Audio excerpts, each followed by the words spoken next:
नमस्कार दोस्तों, स्वागत है एक बार पुनः नए क्लास में, फिजिक्स के नए क्लास में। आइए दोस्तों, देखते हैं अपने लोग कहाँ तक पढ़ लिए थे।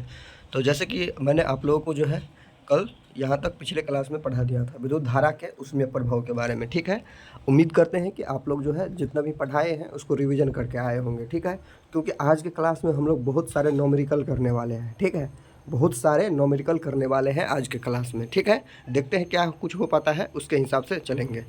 फिर देखिए, फिर से एक नया चीज़ आ गया है और आप लोगों को करना क्या है, कुछ नहीं, वैसे ही आप लोगों को सिर्फ सुनना है यहाँ पे। ठीक है, लिखने उखने का कोशिश नहीं करना। जितना गौर से आप सुनिएगा उतना बेहतर तरीक़ा से आपको जो है समझ में आएगा।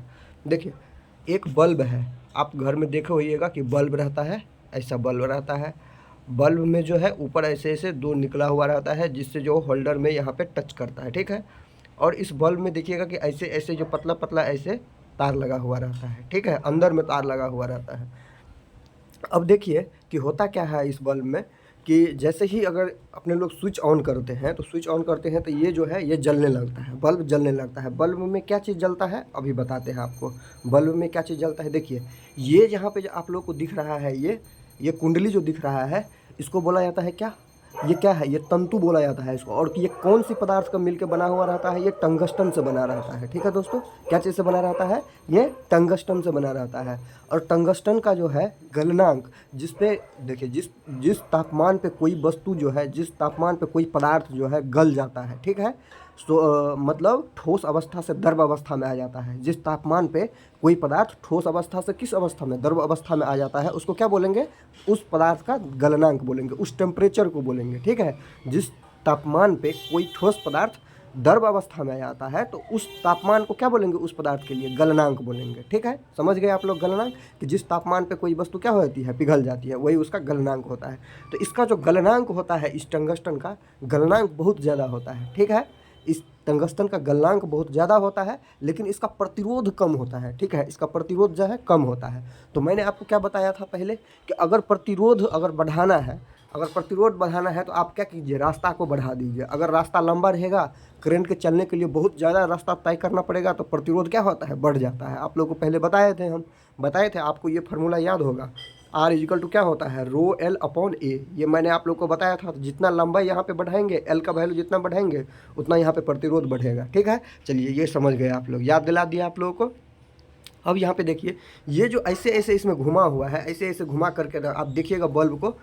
जो पहले ज़माने में तो मतलब यही बल्ब चलता था, लेकिन अभी के जो सिनारियो में है, अभी एलईडी बल्ब चलने लगा है, उजला वाला बल्ब। तो उसमें तो है ये आपका घुमा हुआ, ये टंगस्टन नहीं मिलेगा। ठीक है, लेकिन पहले के ज़माने में 110 बल्ब जो आता था, 100 वाट का जो बल्ब आता था, उसमें ऐसे ही रहता था। ठीक है, आप लोग शादी ब्याह में जब लगता है तब वहाँ पर आप देखते होइएगा कि इस तरह से जो है बल्ब लगता है, लाल वाला बल्ब। उसमें देखिएगा कि इस तरह से ऐसे घुमा हुआ रहता है। इसको क्यों घुमाते हैं, ठीक है, ये टंगस्टन का बना होता है, और टंगस्टन का क्या होता है, प्रतिरोध कम होता है। तो प्रतिरोध को बढ़ाने के लिए क्या करते हैं, इसका लंबाई बढ़ाएंगे। तो लंबाई बढ़ाने के लिए इसको क्या करते हैं, ऐंठ ऐंठ के क्या करते हैं, इसको स्प्रिंग जैसे बना देते हैं, जिससे क्या होता है, इसका लंबाई बढ़ जाता है। और जैसे लंबाई इसका बढ़ता है तो इसका क्या होगा, प्रतिरोध बढ़ जाएगा। आप देखिए, अब देखिए यहाँ से यहाँ तक ये लंबा तार है। ठीक है, और इसी को हम मोड़ देंगे, ऐसे मोड़ते मोड़ते मोड़ते मोड़ते मोड़ते बहुत लंबा तार को हम छोटा ही दूर में मोड़ सकते हैं। जैसे स्प्रिंग है, स्प्रिंग को खींचेगा तो कितना बड़ा हो जाता है, सीधा कीजिएगा तो, लेकिन वही उसको घुमा दीजिएगा तो बहुत छोटा हो जाता है।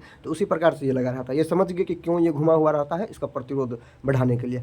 अब देखते होइएगा कि ये बल्ब अगर फूट जाता है, आप लोग देखिएगा, और नहीं होगा तो एक्सपेरिमेंट करके देखिएगा। इस बल्ब के शीशा को, ये बल्ब का शीशा जैसे ही फूटता है, जैसे ही ये बल्ब का शीशा जो है फूटता है, तो क्या होता है, ये बल्ब जो का फिलामेंट भी मतलब पूरा जल जाता है। ये क्यों होता है, ये बल्ब का अंदर का फिलामेंट जो है, ये फिलामेंट जो है, इसको फिलामेंट बोलते हैं। ये फिलामेंट क्या होता है, जल जाता है, जो टंगस्टन का बना हुआ रहता है। ये क्यों होता है, देखिए, ये जब बल्ब पूरा पैक रहता है तो इसके अंदर में जो है गैस का मिश्रण रहता है, अक्रिय गैस का मिश्रण, जिसको हम केमिस्ट्री में अपने लोग पढ़ेंगे। अक्रिय गैस क्या होता है, समझ गया, केमिस्ट्री में अपने लोग को पढ़ना है अक्रिय गैस क्या होता है। वहाँ पे जो है नाइट्रोजन और आर्गन का मिश्रण मिला हुआ रहता है, नाइट्रोजन और आर्गन को अक्रिय गैस बोलते हैं। ठीक है, छोटी मात्रा में यहाँ पे नाइट्रोजन भी रहता है, नाइट्रोजन अक्रिय गैस नहीं है। अक्रिय कहने का मतलब है कि जो किसी के साथ अभिक्रिया नहीं करे, किसी के साथ जो है रिएक्शन नहीं करता है, उसको क्या बोलते हैं, अक्रिय बोलते हैं। केमिस्ट्री में आप लोगों को बहुत डिटेल्स में पढ़ाएंगे अक्रिय गैस क्या होता है। ठीक है, अक्रिय गैस जो है हाइड्रोजन, हीलियम, नियॉन, आर्गन, जेनन, रेडन, ये सब जो है अक्रिय गैस होता है। ये आप लोग को जब मैं पीरियोडिक टेबल पढ़ाऊंगा केमिस्ट्री में तो वहाँ पे बताऊंगा। अभी आप याद रखिए कि इसके अंदर में, बल्ब के अंदर में कौन सा गैस भरा रहता है? आर्गन भरा रहता है। आर्गन और कौन सा गैस भरा रहता है? और नाइट्रोजन का जो है इसमें मिश्रण रहता है। नाइट्रोजन थोड़ी सी मात्रा में रहता है, आर्गन ज़्यादा मात्रा में रहता है। ठीक है, समझ गए यहाँ पे? इसके अंदर में जैसे ही ये फूटता है तो ये आर्गन और नाइट्रोजन है इसमें से निकल जाता है, और निकल जाता है तो इसमें क्या करता है? ऑक्सीजन घुस जाता है। ठीक है, ऑक्सीजन गैस जो अपने हमारे वायुमंडल में है, ये ऑक्सीजन गैस क्या करता है? जैसे ही ऑक्सीजन मिलता है यहाँ पे, ठीक है, ये तो जल रहा है, अभी इसमें क्या है? अभी ये प्रतिरोध है, प्रतिरोध ये पूरा लाल रहता है। ठीक है, लाल रहता है पूरा एकदम से। जैसे ही इसको ऑक्सीजन मिलता है कि ये इतना ज़ोर से फ्लेम निकलता है कि ये पूरा फिलामेंट क्या होता है? जल के राख हो जाता है। इसका जो है, इसका तापमान कहाँ पे चले जाता है? आप सोचिए, इसका तापमान कहाँ पे चला जाता है? ये 3400 डिग्री सेल्सियस पे जाके गलता है। तो मतलब ये जब जलता है तो इसका तापमान कहाँ पे पहुँच जाता है? जैसे ही ये ऑक्सीजन के कांटेक्ट में आता है 3400 डिग्री सेल्सियस से ज़्यादा हो जाता है इसका तापमान। ठीक है, इसीलिए गल जाता है। तो देखिए, जैसे आप लाइटर जलाते हैं, ठीक है, लाइटर जलाते हैं, गैस चूल्हा जलाते हैं, तो गैस चूल्हा अगर जलाते हैं तो वहाँ पे अगर ऑक्सीजन नहीं रहेगा तो वो जलेगा ही नहीं, क्योंकि किसी भी चीज़ को जलने के लिए ऑक्सीजन का रहना बहुत ज़रूरी है। आप देखते होइएगा जब जाड़ा के मौसम में गांव घर में जब वो भट्ठी लगाया जाता है, मतलब चारों तरफ से लोग बैठ के जो आग सेकते हैं, जो गांव घर के लोग होंगे, गांव घर के जो स्टूडेंट होंगे वो आराम से समझ गए होंगे कि सुबह और शाम को वहाँ पे क्या किया जाता है कि लकड़ी चाहे लार पुआल को डाल के वहाँ पे, और जो है उसमें आग लगा के चारों तरफ लोग बैठते हैं। उसमें देखते होइएगा कि उसमें से धुआं निकलता रहता है, बहुत ज़्यादा धुआं निकलता है। वो धुआं क्यों निकलता है? देखिए, वहाँ पे उसको जो पर्याप्त मात्रा में जो है ऑक्सीजन नहीं मिलता है, वो पूरा अच्छा तरीका से शुरू में नहीं जलता है, इसीलिए धुआं निकलने लगता है शुरू में। जैसे ही अच्छा से ऑक्सीजन मिलता है, आग पकड़ता है, देखिएगा धुआं निकलना क्या हो जाता है? बंद हो जाता है। तो यही कारण है, अगर कोई भी चीज़ जो है अगर अच्छा से उसको जलाना है तो वहाँ पे ऑक्सीजन रहना बहुत ज़रूरी है। जब तक ऑक्सीजन नहीं मिलेगा तो कोई भी चीज़ जलेगा ही नहीं। ठीक है, देखते होइएगा फायर रेजिस्टेंस वाला जो वो गाड़ी होती है, चाहे फायर एक्सटिंग्विशर वाला जो वो सिलेंडर होता है, वो सिलेंडर में क्या रहता है? वो फायर एग्जॉस्ट वाला सिलेंडर में, उसमें देखिएगा आप कि उसमें जो जैसे ही उसको दबाते हैं तो उसमें से देखिएगा कि उजला उजला गैस निकलता है, उजला कलर का। ठीक है, थोड़े देर के लिए वो लगता है उजला, वो कार्बन डाइऑक्साइड रहता है। ठीक से, उसमें भरा हुआ रहता है कार्बन डाइऑक्साइड। कार्बन डाइऑक्साइड कहीं पे आग लगा हुआ रहता है, वहाँ पे देखिएगा उस लाल वाला सिलेंडर को ऐसे दबाते हैं तो चारों तरफ से उजला वाला गैस निकलता है। वो उजला वाला गैस करता क्या है कि जहाँ पे आग लगा रहता है ना, वहाँ से जो है ऑक्सीजन का कंटेक्ट तोड़ देता है। जैसे ही ऑक्सीजन का कंटेक्ट टूटता है तो वो क्या होता है? उसका जलना बंद हो जाता है। तो यहाँ पे इसमें क्या होता है कि ऑक्सीजन घुस जाता है। ये समझ गए? एग्जाम्पल देने के लिए तो बहुत सारे एग्जाम्पल है, आपका क्लास ही खत्म, बहुत लंबा हो जाएगा। इसीलिए अब समझने के लिए यहाँ पे समझ गए आप लोग कि इसमें क्या भरा हुआ रहता है, इसमें कौन सा गैस भरा हुआ रहता है? आर्गन और कौन सा गैस? नाइट्रोजन का मिश्रण इसमें भरा हुआ रहता है। ये समझ गए आप लोग? देखिए, यहाँ से ये लंबा वाला जो ऐसे खींचा हुआ रहता है, तीन लगा हुआ रहता है इसमें डंटा। ये डंटा जो है तांबे के तार का बना रहता है। ठीक है, ये जो है घुरा हुआ है या घुड़छी लगा हुआ है, ये क्या चीज़ का बना हुआ रहता है? जो मुड़ा हुआ रहता है स्प्रिंग जैसे, ये टंगस्टन का बना हुआ रहता है। ये सारा चीज़ समझ गए आप लोग? ये ऊपर वाला क्या है? ये कांच है, ये तो समझ ही गए आप लोग। इसको फिलामेंट या तंतु बोलते हैं, ये भी समझ ही गए आप लोग। तो अगर गौर से अगर सुने होइएगा तो जितना चीज़ मैंने अभी आपको बताया वही चीज़ आपको यहाँ पे देखिए लिखा हुआ मिलेगा। ठीक है, देखिए अब यहाँ पे मैं आपको पढ़ के सुना देता हूँ एक बार। ठीक है, यहाँ पे मैं पढ़ के सुना देता हूँ। देखिए, विद्युत या बिजली के बल्ब में निष्क्रिय गैस या अक्रिय गैस क्यों भरी जाती है, ये सब देख लिए। ये बल्ब बना के आपको दे दिया है। ये सारा चीज़ जो मैंने अभी बताया वो आपको यहाँ पे दे दिया। तांबे का तार का बना होता है, तंतु या फिलामेंट बोलते हैं इसको। क्या बोलते हैं? तंतु या फिलामेंट, ये भी बता दिया आपको। ये सहायक तार होते हैं। ठीक है, जो पतला वाला होता है सहायक तार होता है, ऊपर क्या होता है? कांच होता है। तो अब देखिए, यहाँ से मैं पढ़ रहा हूँ, आप लोग गौर से देखिएगा। विद्युत बल्ब में जो है टंगस्टन के पतले तार की ऐंठी हुई कुंडली होती है। यही है ऐंठी हुई कुंडली। ठीक है, यही है ऐंठी हुई कुंडली। कलर चेंज कर लेते हैं, आपको अच्छा से समझ में आ जाए। ऐंठी हुई कुंडली होती है जिसे तंतु या फिलामेंट कहते हैं, जिसे तंतु या फिलामेंट कहते हैं। समझ गए? जो दो, यहाँ पे देखिए, जो दो मोटे आधारी तारों से जुड़ा रहता है। बल्ब के अंदर निम्न दाब पर इस पर नाइट्रोजन और आर्गन जैसे अक्रिय गैसों का मिश्रण भरा रहता है। ठीक है, क्योंकि यदि फिलामेंट में हवा की उपस्थिति में विद्युत धारा प्रवाहित की जाती है तो फिलामेंट जो है ऑक्सीजन से ऑक्सीकृत होकर जो है भंगुर हो जाते हैं। मतलब कि वो क्या हो जाता है? जल जाता है, टूट जाता है। ठीक है, और वह टूट जाते हैं। ठीक है, यही मैंने आपको बताया अभी। और देखिए आगे में टंगस्टन का, यहाँ पे मैंने आपको जो है, यहाँ पे मैंने अभी बोला था टंगस्टन का गलनांक कितना होता है? 3400 डिग्री सेल्सियस होता है। ये मैंने आपको लिख के दे दिया यहाँ पे। अब सेकंड पॉइंट में देखिए कि टंगस्टन की प्रतिरोधकता बहुत कम होती है, इसीलिए पतला एवं लंबा तंतु लेना पड़ता है। ठीक है, यहाँ पे देखिए, ताकि प्रतिरोध जो है अधिक हो और ऊष्मा अधिक उत्पन्न हो। ये सारी चीज़ मैंने अभी आपको जो है बता दिया। चलिए, आप समझ गए होंगे जो मैंने आपको अभी बताया है। ठीक है, अब क्या करना है आप लोगों को, अब देखिए, अब यहाँ से मैं स्पीड पकड़ूंगा। ठीक है, क्योंकि मैं ये उम्मीद करके चल रहा हूँ कि आप लोग जो है मैंने जितना पढ़ाया है आप लोग पूरा याद करके आए हैं, सारा फार्मूला याद करके आए हैं। ठीक है, क्योंकि ये मैंने आपको पहले बता दिया है। यहाँ से आपको सिर्फ नॉमेरिकल देखने के लिए मिलेगा। अब जितना पढ़े हैं इस चैप्टर में उस सारे का क्या करना है, अपने लोग को नॉमेरिकल करना है, तभी अच्छे से समझ में आएगा। ठीक है, नॉमेरिकल करना है, नॉमेरिकल करना है फिजिक्स का और इलेक्ट्रिक करंट का। ठीक है, फिजिक्स में इलेक्ट्रिक करंट का। चलिए, अब देखिए, यहाँ पे मैं आपको जो है इसको पढ़ देता हूँ। अगर आप लोगों को अगर साफ साफ नहीं दिख रहा है तो मैं इसको पढ़ देता हूँ आप लोगों के लिए। यदि एक बल्ब में 3 घंटे तक जो है 0.4 एम्पियर की धारा प्रवाहित की जाए तो उसमें कितना आवेश प्रवाहित होता है। ठीक है, कितना आवेश प्रवाहित होता है। तो आवेश के बारे में पूछ रहा है। आवेश का फार्मूला आपको पता बताए थे ना हम। आवेश का फार्मूला क्या होता है, I = Q/T होता है। ये याद है ना, Q/T होता है। तो Q क्या हो जाएगा, IT हो जाएगा। Q IT हो जाएगा। यहाँ पे क्या क्या दिया है, देखिए, धारा का मान दिया है। धारा का मान कितना दिया है, 0.4 एम्पियर का दिया है, गुना टाइम कितना दिया है, 3 घंटा दिया है। तो आपको बताए हैं कि जितना भी टाइम होता है वो सब किसमें लेना पड़ता है, सेकंड में लेना पड़ता है। 3 घंटा हुआ तो घंटा को क्या करना है, पहले मिनट बनाना है तो 60 से गुना करेंगे। अब ये टोटल मिनट हो गया, मिनट को अब क्या करना है, सेकंड बनाना है तो फिर से 60 से गुना करना पड़ेगा। तो इसको गुना करके आप इसको कैलकुलेट कीजिएगा। तो कैलकुलेट कीजिएगा गुना करके, तो आपको जो आ जाएगा 43,4302 कूलम। ये यूनिट जरूर लिखिएगा आप, कूलम। आवेश का मात्रा क्या होता है, कूलम। तो ये इतना आपको आ जाएगा। ठीक है, और मैंने यहाँ पे जो है आपको लिख के भी ये दे दिया है, यहाँ पे देख रहे हैं, ये लिख के दे दिया है।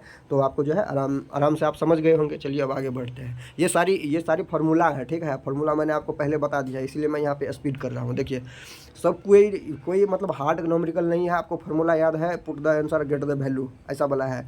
Get the value, put the value और गेट द आंसर, ऐसा वाला यहाँ पे सारे नॉमेरिकल है। देखिए, यहाँ पे तांबे की प्रतिरोधकता, यहाँ पे क्या है, तांबे की प्रतिरोधकता कितना है, 1.6 × 10⁻⁻8 ओम। ठीक है, तांबे की प्रतिरोधकता है। तार का व्यास 0.4 mm का है। तार का व्यास कितना दिया है, 0.4 mm का दिया है, और 0.4 mm का दे दिया व्यास, समझ गए। अब यहाँ पे बोल रहा है कि 7 ओम की कुंडली बनाने के लिए तार की कितनी लंबाई चाहिए। अब देखिए, लंबाई पूछ रहा है। यहाँ पे क्या क्या दिया है आपको, लंबाई पूछ रहा है। तो लंबाई वाला फॉर्मूला किसमें था, R = क्या होता था, ρl/A। इसी में ना लंबाई है, यही लंबाई आपसे पूछ रहा है। आपको क्या निकालना है, एरिया निकालना है। तो एरिया निकालने के लिए क्या करना पड़ेगा, πd², ये नहीं करना पड़ेगा, πd² का पड़ेगा। ये क्या चीज़ का एरिया होता है, ये अनुप्रस्थ काट का क्षेत्रफल होता है। ठीक है, अनुप्रस्थ काट का क्षेत्रफल कहने का मतलब तार का ये वाला क्षेत्रफल, यहाँ वाला, तो ये वृत्ताकार ही होता है ना। तो ये वृत्त का क्षेत्रफल निकाल लीजिए आप। ठीक है, तो ये समझ गए आप लोग, एरिया निकल जाएगा आपको। आप देखिए, ये प्रतिरोधकता रो का वैल्यू, तो रो का वैल्यू आपको दिया हुआ है, पहले ही दे दिया है, 1.6 × 10⁻⁻8। तो रो का वैल्यू भी दे दिया है। अब देखिए, आर का वैल्यू आर का वैल्यू दिया हुआ है कि नहीं, देखिए 7 ओम दिया है यहाँ पे, 7 ओम। तो आर का वैल्यू भी आपको दे दिया है 7 ओम। अब पूछ क्या रहा है आपको, ये लंबाई पूछ रहा है कि कितना लंबाई तार लगेगा। ठीक है, ये यहाँ पे पूछ रहा है। तो समझ गए आप लोग, सारा चीज़ दिया हुआ है। अब खाली उसमें क्या करना है, ये वाला जो अपने लोग का जो ये वाला जो फार्मूला है, इस फार्मूला में सब कुछ को क्या करना है, पुट करना है। कौन वाला फार्मूला, तो ये वाला फार्मूला जो है आपको याद होगा, देख लीजिए यहाँ पे, इस वाला फार्मूला में सारा चीज़ पुट करना है। देखिए, आर के जगह पे क्या रखना है, 7 रखना है। रो के जगह पे क्या रखना है, 1.6 × 10⁻⁻ क्या रखना है, -8 रखना है। ठीक है, और -8 रखना है। ये समझ गए आप लोग, -8 रखना है। यहाँ पे देखिए ना, दिया हुआ है ना -8, तो -8 रखना है।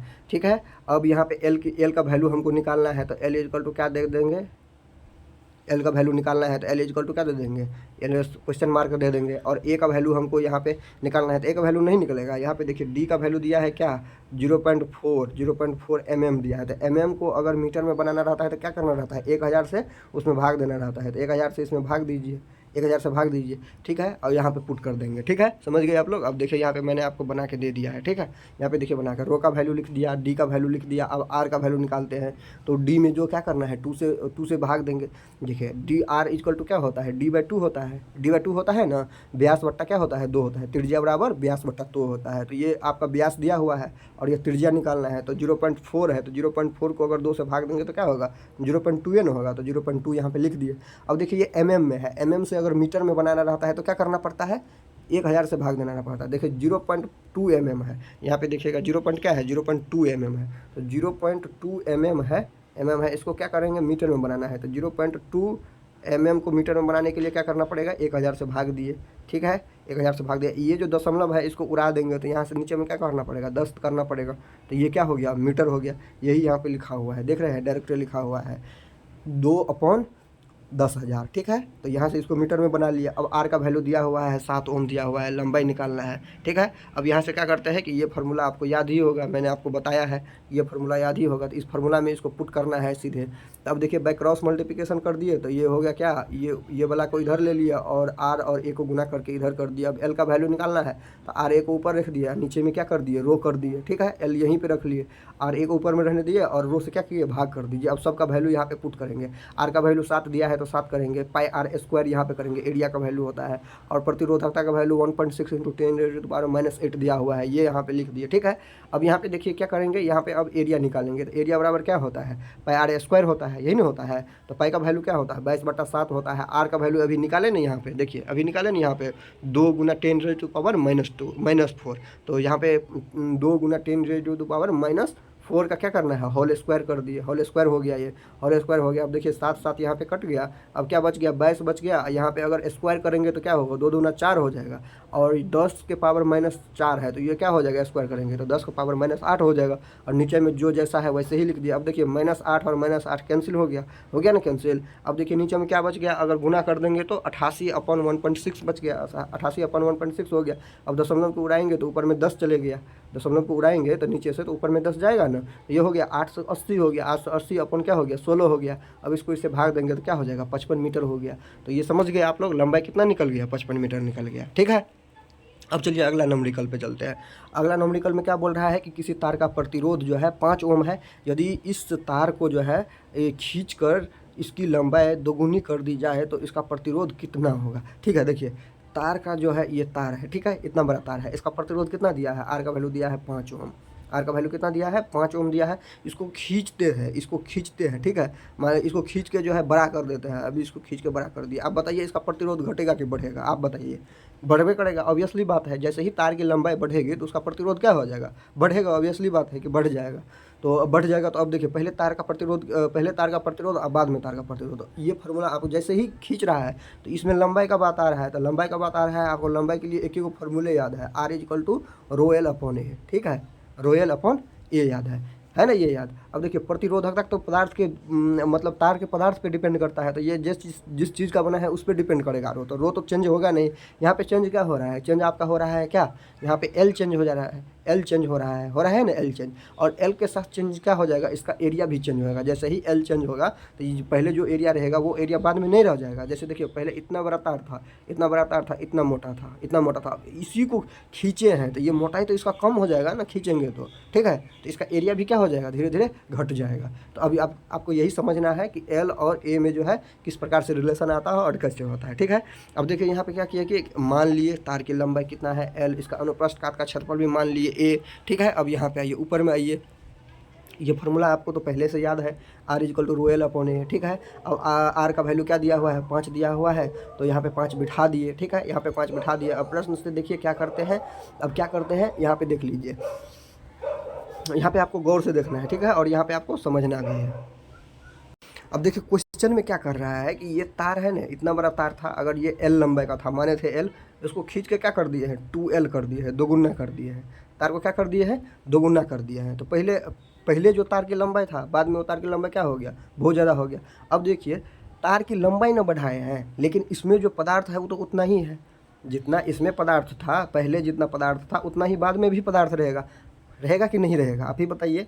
कि मान लीजिए कि ये पहले L लंबाई का था, इसी को खींच के ना 2L किए हैं, तो अगर इसका वॉल्यूम निकालेंगे और इसका वॉल्यूम निकालेंगे तो दोनों का वॉल्यूम बराबर होगा ना, दोनों का वॉल्यूम तो बराबर ही होगा, क्योंकि दोनों एक ही पदार्थ का बना हुआ है, ठीक है। उसमें पदार्थ तो ऐड नहीं किए हैं, उसको क्या किए हैं, खाली शेप चेंज किए हैं। तो पहले इसका जो वॉल्यूम होगा, ये सिलेंडर हो गया, एक तरह से सिलेंडर हो गया ना, तो सिलेंडर का वॉल्यूम क्या होता है, पाई आर स्क्वायर और L होता है। तो L यहाँ पे L है। अब यहाँ पे क्या हो जाएगा सिलेंडर का वैल्यू, तो ये पाई आर स्क्वायर को क्या लिख सकते हैं आप, A लिख सकते हैं, ये एरिया हो गया, A × L लिख सकते हैं, समझ रहे हैं, A × L लिख सकते हैं। अब यहाँ पे देखिए इसका निकालने हैं, तो इसका क्या हो जाएगा, पाई आर स्क्वायर × एल का वैल्यू क्या है यहाँ पे 2L है, तो यहाँ पे 2L दे दिए।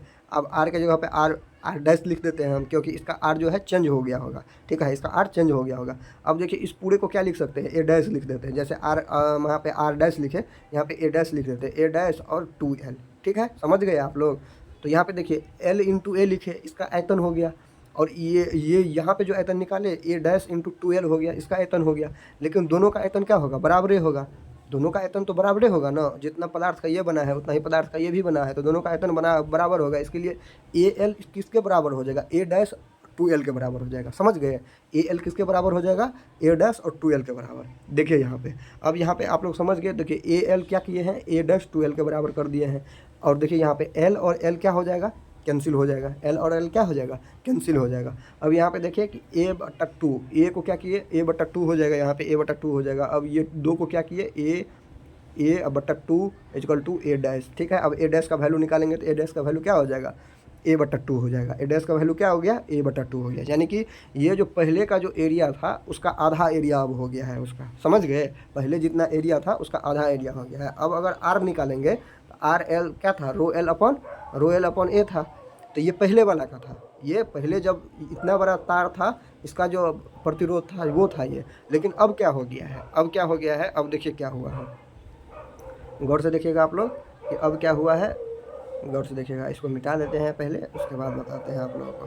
देखिए अब क्या हुआ है, अब हुआ है ये कि अब हुआ है ये कि इस तार को खींच के कर दिए हैं 2L, इस तार को खींच के क्या कर दिए हैं, 2L कर दिए हैं, ठीक है। इस तार को खींच के कर दिए हैं 2L। तो इसका आर निकालेंगे तो इसका आर तो रो एल यहाँ पे कितना था, यहाँ पे इसका वैल्यू कितना है, एल है, और इसका वैल्यू कितना है 2L है। तो यहाँ पे क्या हो जाएगा, 2L हो, एल के जगह पे क्या हो जाएगा 2L, अब बट्टा ए के जगह पे क्या हो जाएगा, यहाँ पे एरिया है ए के जगह पे यहाँ पे क्या हो जाएगा, ए के जगह पे यहाँ पे क्या हो गया, a/2। ए डैश का वैल्यू क्या हुआ था, a डैश/2, तो यहाँ पे लिखेंगे a डैश/2, a/2। मतलब कि पहले का जो एरिया था उसका क्या हो गया है, अब एरिया आधा हो गया है। उसका लंबाई क्या हो गया है, पहले जितना लंबाई था उसका जो दुगुना लंबाई हो, क्वेश्चन में दिया हुआ है। एरिया कितना हो गया, अब आधा हो गया। अब इस दोनों को कंपेरिजन करना है, तो ई भी आर ए है और ई भी क्या है, आर ही है, दोनों आर ही है ना, ये भी आर ए है और ये भी आर ए है। अब दोनों को क्या करना है, कंपैरिजन करना है। तो कंपैरिजन कैसे करेंगे, तो यहाँ पे देखिए अब इसको ऐसे लिख सकते हैं, इसको ऐसे लिख सकते हैं, रो एल अपॉन क्या लिख सकते हैं, ए लिख सकते हैं। रो एल अपॉन ए लिख सकते हैं, रो ले लिए, एल ले लिए और क्या किए, ए ले लिए। तो रो एल अपॉन ए, यहाँ पे देखिए 2 बच गया और ये बट्टा में 2 है, तो ये 2 तो सीधे ऊपर चले जाएगा, तो ये ऊपर में क्या हो जाएगा, 4 हो जाएगा। ऊपर में क्या हो गया, 4 हो गया, समझ गए आप लोग। तो रो एल अपॉन ए इंटू क्या हो गया, 4 हो गया। अब देखिए कि रो एल अपॉन ए ये हुआ, और यहाँ पे भी देखिए रो एल अपॉन ए है। तो यहाँ पे इस आर को उठा के यहाँ पे रख सकते हैं, इस आर को उठा के जब जैसे ही यहाँ पे रखेंगे तो ये आर डैश है, ये पहले आर था, अब क्या हो गया, ये आर डैश हो गया। अब देखिए जैसे ही उठा के रखेंगे तो आर डैश, यहाँ पे बताते हैं आप लोगों को, ये आर डैश इक्वल टू क्या हो जाएगा, आर इंटू 4 हो जाएगा ना, तो चौगुना हो गया, ठीक है। यही यहाँ पे जो है आप लोगों को जो लिख के भी दे दिए हैं, ठीक है। तो एक ए डैश का वैल्यू जो है, ए डैश का वैल्यू बाद में जो खींच दिए तार का, तब जो अनुप्रस्थ काट का क्षेत्रफल आया उसको क्या बोलेंगे, ए डैश बोलेंगे। बाद में जो खींचे तार का, खींचने पे जो अनुप्रस्थ काट का क्षेत्रफल हुआ उसको क्या बोलेंगे, ए डैश बोलेंगे। तो अब देखिए लंबाई दोगुना करने पर प्रतिरोध में जो है, तो अब देखिए आर डैश हो गया, आर डैश मान लिए उसको, आर डैश इक्वल टू क्या हो जाएगा, रो एल। देखिए रो एल, एल के वैल्यू पर क्या रखेंगे, 2L लिखेंगे, तार के लंबाई को दोगुना कर दिए हैं तो 2L लिखेंगे। अब बट्टा एरिया कितना हो गया, आधा हो गया, पहले जितना एरिया था उसका आधा हो गया। अब इसी को जो क्रॉस मल्टीप्लिकेशन करेंगे तो रो एल अपॉन ए, 4 इंटू रो एल अपॉन ए आएगा। रो एल अपॉन ए का वैल्यू क्या है, आर है। रो एल अपॉन ए का वैल्यू यहाँ पे दिया हुआ है ना, रो एल अपॉन ए का वैल्यू क्या है, आर है, और आर का वैल्यू ही यहाँ पे आपको दे दिया है। रो एल अपॉन ए का वैल्यू क्या होता है, R equal to rho L upon A होता है, और इसका वैल्यू कितना दिया है आपको, 5 दिया है ना, क्वेश्चन में देख लीजिए यहाँ पे 5 दिया है। तो यहाँ पे रो एल अपॉन ए का वैल्यू 5 बिठा देंगे और ये क्या हो जाएगा, 4 5 20 हो जाएगा, तो 20 ओम हो गया। तो समझ गए इसका क्या हो जाएगा प्रतिरोध, इसका प्रतिरोध कितना होगा, कर दी जाए तो इसका प्रतिरोध कितना होगा, तो 20 ओम हो जाएगा। समझ गए होंगे आप लोग, ठीक है। चलिए अब आगे बढ़ते हैं। अभी तो बहुत सारे न्यूमेरिकल है, यहाँ पे देख सकते हैं आप, बहुत सारे न्यूमेरिकल है। मैं सारे न्यूमेरिकल जो है आप लोगों को करवा रहा हूँ। तो अब देखिए एक और न्यूमेरिकल आ गया, यहाँ पे है कि 4 ओम और 12 ओम प्रतिरोध वाले 2 प्रतिरोध को समांतर क्रम में जोड़ेंगे तो समतुल्य प्रतिरोध। देखिए बहुत ये बहुत आसान हो गया। आपको क्या करना है, 1 अपॉन आर करना है, और 1/R1 करना है प्लस 1 क्या करना है R2 करना है। इससे जो है आप आराम से निकाल सकते हैं, ठीक है। ये मैंने आपको करके दे दिया है, यहाँ पे आप देख लीजिएगा। समतुल्य प्रतिरोध यहाँ पे निकाल के दे दिए हैं, बहुत आसान है, तो आप लोग कर लीजिएगा। अगर फिर भी आप लोगों को समझ में नहीं आएगा तो आप कमेंट कीजिएगा मेरे पास, ठीक है, मैं आपको जो है फिर से समझा दूँगा। चलिए अब आगे देखते हैं। अब आगे देखते हैं क्या, अब देखिए अब यहाँ पे बोल रहे हैं कि कोई विद्युत बल्ब है जो 220 वाट का है, ठीक है, 220 वोल्ट का है विद्युत बल्ब, ठीक है। विद्युत बल्ब और विद्युत स्रोत से संयोजित करने पर 0.5 एम्पियर का विद्युत 0.5 एम्पियर का जो है विद्युत धारा, ये आपको वोल्टेज का वैल्यू दिया है, ये आपको जो है धारा का वैल्यू दिया है, करंट का वैल्यू दिया है, तो विद्युत धारा लेती है। तो बल्ब की शक्ति क्या कीजिए, तो देखिए शक्ति का बराबर आपको पहले ही बताते थे, P इक्वल टू क्या होता है, VI होता है। ये सीधा दिया हुआ है, सीधे पुट कीजिए यहाँ पे। V का वैल्यू 220 दिया हुआ है, I का वैल्यू 0.5 दिया है, तो दोनों को गुना कर दीजिए, निकल जाएगा। तो 220 और गुना, यहाँ पे देखिए, यहाँ पे मैंने आपको बना दिया है, V और I का वैल्यू दिया है, तो P इक्वल टू क्या होता है, VI होता है। तो V का वैल्यू 220 और I का वैल्यू क्या दिया है, 0.5, तो 0.5 दिया है। तो 0.5 को अगर यहाँ पे दशमलव उड़ाएंगे तो नीचे में क्या आ जाएगा, 0 आ जाएगा। यहाँ पे 220 है, ये कट गया तो कितना हो जाएगा, 5 को 110 हो जाएगा। तो यहाँ पे 110 वाट हो गया, समझ गए आप लोग। चलिए अब आगे चलते हैं। आगे में देखिए क्या है कि एक जो है 40 वाट के बिजली, ठीक है, 40 वाट के बिजली के बल्ब को 220 वोल्ट के स्रोत से जोड़ा जाता है, ठीक है। तो उसमें कितनी विद्युत धारा प्रवाहित होगी। अब विद्युत धारा कितनी प्रवाहित होगी, अब I का वैल्यू पूछ लिया है, ठीक है। अब पावर का वैल्यू आपको दे दिया है, पावर का वैल्यू कितना दिया है, पावर का वैल्यू गया है 30 वाट, ठीक है। 30 वाट दे दिया है पावर का वैल्यू। वाट आपको बताए थे ना, शक्ति और वाट, ये सब का वैल्यू क्या, ये सब का ऐसा यूनिट क्या होता है, वाट होता है। पावर का ऐसा यूनिट क्या होता है, वाट होता है। ये मैंने आपको पहले ही बता दिया है, ठीक है। इसीलिए बोलते हैं कि ये सारा चीज़ आप याद रखिए। तो देखिए यहाँ पे जो है वाट दिया है, 40 वाट पावर का वैल्यू दे दिया है। उसके बाद आपको वोल्टेज का वैल्यू दे दिया है, कितना, 220 वोल्ट दे दिया है। 220 वोल्ट दे दिया है वोल्टेज का वैल्यू। तो I का वैल्यू का होता है निकालने के, तो P इक्वल टू क्या होता है, VI ना होता है, P इक्वल टू VI होता है। यहाँ पे वैल्यू रखेंगे, P का वैल्यू रखेंगे। P का वैल्यू कितना है, P का वैल्यू, अब देखिए कलर चेंज कर दे रहे हैं पेन का। P का वैल्यू कितना है, P का वैल्यू है 40, ठीक है। और V का वैल्यू कितना है, V का वैल्यू है 220 वोल्ट, ठीक है, 220 वोल्ट गुना I, ठीक है, गुना I। तो अब देखिए यहाँ से यही ना I है, यही ना I है। तो I का वैल्यू निकालने के लिए क्या करेंगे, इसको इस साइड भेजना पड़ेगा, भाग देना पड़ेगा। तो 40 को भाग देंगे किससे, 220 से देंगे ना, 220 से, तो ये कट गया। अब ये ऊपर में बच गया 2 और नीचे में बच गया कितना, 11, ठीक है।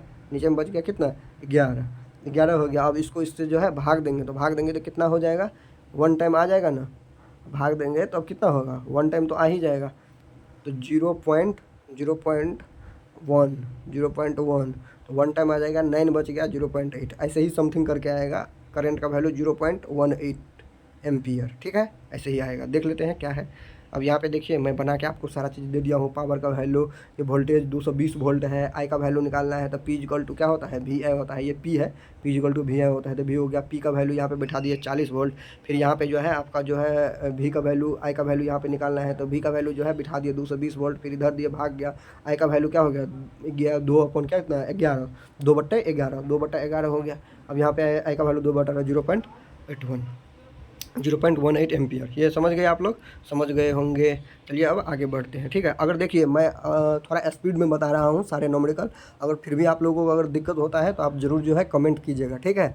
और चाहते हैं ये सारे PDF आप अगर लेना चाहते हैं तो आपको क्या करना है, कुछ नहीं करना है, बस इस नंबर पर आपको कॉन्टैक्ट करना है, समझ गए हैं ना। इस नंबर पर आपको कॉन्टैक्ट करना है, 86 51 74 94 और 97। इस नंबर पे आप कांटेक्ट कीजिए और आराम से सारा PDF आपको मिलेगा। आपको सिर्फ समझना है, आराम से समझना है, समझ के पढ़ना है और 400 प्लस नंबर ठोकना है, ठीक है।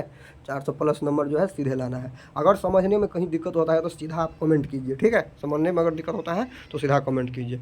चलिए अब ये देख लेते हैं। यहाँ पे देखिए एक बिजली के बल्ब है, बल्ब पे जो है 220 वोल्ट का, यहाँ पे अब देख लेते हैं कितना न्यूमेरिकल बचा है। देखिए एक या दो न्यूमेरिकल और बचा है, इसको कंप्लीट कर देते हैं, उसके बाद जो है फिर अगले क्लास में देखेंगे, ठीक है। अब देखिए कि एक बिजली के बल्ब जो है, यहाँ पे देखिएगा, ये सारे न्यूमेरिकल हो गए। अब ये बिजली के बल्ब है 220 वोल्ट और 100 वाट अंकित है। बल्ब के प्रतिरोध और इससे प्रवाहित विद्युत धारा का मान ज्ञात कीजिए। देखिए आपको बल्ब पर कितना है, वोल्टेज दिया है, आपको जो है वोल्टेज का वैल्यू दिया कितना, 220 वोल्ट। उसके बाद दिया है 100 वाट, 100 वाट का बल्ब है, पावर हो गया। अब ये 100 वाट जैसे ही दे दिया तो ये क्या हो गया, पावर हो गया, पी का वैल्यू दे दिया है। तो अब बोलता है कि प्रतिरोध का वैल्यू ज्ञात कीजिए, ठीक है, और इससे होकर प्रवाहित होने वाली धारा का। तो P इक्वल टू वी आई होता है, P इक्वल टू वी आई होता है। तो P का वैल्यू कितना दिया है, P का वैल्यू दिया है 100, तो यहाँ पे 100 लिखेंगे।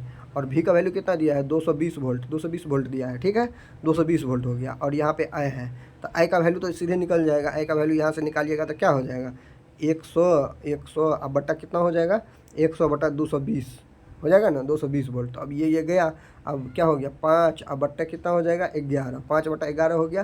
तो अब इसको कैसे लिख सकते हैं, 0 पॉइंट, अब ये कितना हो जाएगा, 4 से कट जाएगा, 0.4 हो जाएगा। तो 0.4 होगा पहले, और उसके बाद है 0.5 हो जाएगा। तो 0.45 इसका जो है ये धारा का वैल्यू आ गया, कितना इससे करंट फ्लो करेगा, 0.45 एम्पियर, 45 एम्पियर, 0.45 एम्पियर जो है इसे धारा फ्लो करेगा। तो आई का वैल्यू निकल गया। अब आई का वैल्यू निकल गया तो उसके बाद क्या पूछा, प्रतिरोध का वैल्यू पूछता है। तो देखिए आई का वैल्यू अगर 0.45 आपका निकला, देख लेते हैं एक बार कितना आया है, हाँ देख लेते हैं एक बार कितना आया है, चलिए यहाँ से देख लेते हैं कितना आया है, कितना आया है। तो यहाँ देखिए इसको जो है यहाँ पे आई इक्वल टू जो है 5/11 ही रहने दिया है, इसको जो है डेसिमल में नहीं तोड़ा है। तो ठीक है, तो 5 आई का वैल्यू जो है 5/11 ही रहने देते हैं, और देखते हैं आगे क्या होता है। अब यहाँ से देखिए जब आई का वैल्यू निकल गया आपको, जब आई का वैल्यू निकल गया, आई का वैल्यू कितना आया, आई का वैल्यू कितना आया, आई का वैल्यू कितना आया, लिख लेते हैं यहाँ पे, आई का वैल्यू आया, आई का वैल्यू आया 5/11 एम्पियर, 5/11 एम्पियर आई का वैल्यू निकल गया। अब आर का वैल्यू निकालना है, तो आर का वैल्यू कैसे निकालेगा, वी का वैल्यू आपको दिया हुआ है कितना, 220 वोल्ट, ठीक है, वी का वैल्यू दिया है। तो पी वी इक्वल टू क्या होता है, V equal to I R, पढ़े हैं ना ओम के नियम से, V equal to I R. V का वैल्यू दिया हुआ है, आई का वैल्यू पता है, तो आर का वैल्यू नहीं निकल जाएगा, आर का वैल्यू तो ऐसे ही निकल जाएगा, आर का वैल्यू आपका ऐसे ही निकल जाएगा। चाहे देखिए एक तरीका और था यहाँ पे निकालने के लिए आर का वैल्यू, आप जो है यहाँ पे हम बना के दे दिए हैं सारी चीज़, आप सोचिएगा मत कि बना के नहीं दिए हैं, सब टोटल चीज़ मैं यहाँ पे बना के दे दी हूँ, यहाँ पे सिर्फ समझाने के लिए आप लोगों को लिख रहा हूँ, ठीक है, क्योंकि लिखने से जो है अच्छा से समझ में आता है, इसीलिए मेरा मानना है कि लिखने से अच्छा से समझ में आता है, ठीक है, इसीलिए मैं आपको लिख लिख के बता रहा हूँ। अब देखिए यहाँ पे वोल्टेज का वैल्यू 220 वोल्ट दे देंगे, यहाँ पे आई का वैल्यू कितना है, आई का वैल्यू है 5/11, तो 5/11 लिख देंगे यहाँ पे, और ये क्या हो जाएगा, आर हो गया, ठीक है। अब देखिए 5 से ये कट जाएगा, 5 से ये कट जाएगा, 5 चौके 20 और 5 चौके 20 कितना हो गया, 44 हो गया ना, 5 चौके 20 और 5 चौके 20, ठीक है, हाँ ठीक है हो गया। अब यहाँ पे देखिए कि 44 को और 11 को अब फिर गुना करना पड़ेगा, यहाँ से आर का वैल्यू तब निकल जाएगा। तो आर इक्वल टू कितना हो जाएगा, 44 और गुना 11, 11 गुना 44 हो जाएगा ना। इसका वैल्यू कितना होगा, आप निकाल के बताइए आप लोग कितना होगा, इसका वैल्यू हो जाएगा आपका 484, ठीक है, 484 ओम, ठीक है। तो देखिए आर का वैल्यू आया है 484 ओम, और देखिए आ गया है आर का वैल्यू 484 ओम।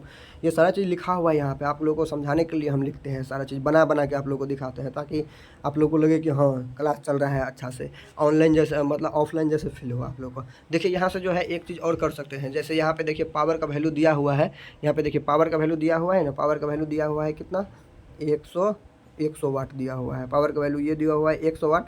तो पी इक्वल टू क्या पढ़े थे अपने लोग एक बार, V² पढ़े थे ना, V²/R। यहाँ से आर का वैल्यू डायरेक्ट निकाल सकते हैं। पी का वैल्यू क्या रखेंगे, यहाँ पे पी का वैल्यू 100 रखेंगे, और यहाँ पे वी का वैल्यू 220 वोल्ट रखेंगे, उसका स्क्वायर करेंगे, ठीक है, और यहाँ पे जो है आर का वैल्यू निकल जाएगा आराम से। ये भी मैंने आपको बना के दे दिया है, ठीक है, इसका कैलकुलेशन करेंगे तो देख लीजिए यहाँ पे ये भी बना के दे दिए हैं, यहाँ से डायरेक्ट आप निकाल सकते हैं। पी इक्वल टू क्या होता है, पावर बराबर V²/R, ठीक है, ये समझ गए। चलिए अब आगे चलते हैं। आगे में देखिए ये सारे जितना भी मैंने आपको न्यूमेरिकल वगैरह सब बताया है बहुत इंपॉर्टेंट है, ज़रूर आप अच्छा से इसको प्रैक्टिस कीजिएगा, ठीक है।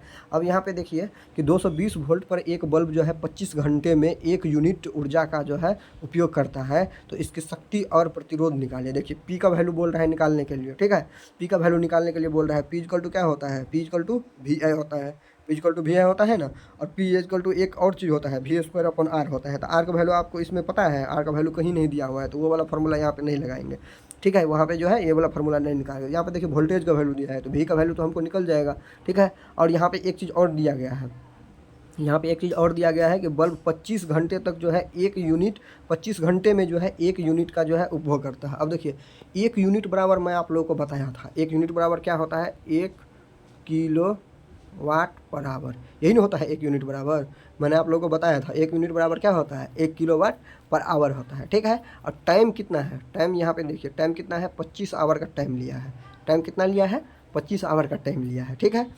25 आवर का टोटल टाइम लिया है। तो P इक्वल टू क्या होता है, P इक्वल टू एक होता है W/T, मतलब कि वर्क पर जो समय है, इकाई समय में किया गया कार्य को क्या कहते हैं, पावर कहते हैं। इकाई समय में किया गया कार्य को क्या कहते हैं, पावर कहते हैं। तो देखिए यहाँ पे W आपको पता है, W आपको कैसे पता है, तो W आपको कैसे पता है, ये जो यूनिट आपको दिया हुआ है, एक यूनिट 1 किलोवाट पर आवर, ये क्या है, ये क्या है, वर्क ही न है। 1 किलोवाट पर आवर क्या होता है, वर्क ही न होता है।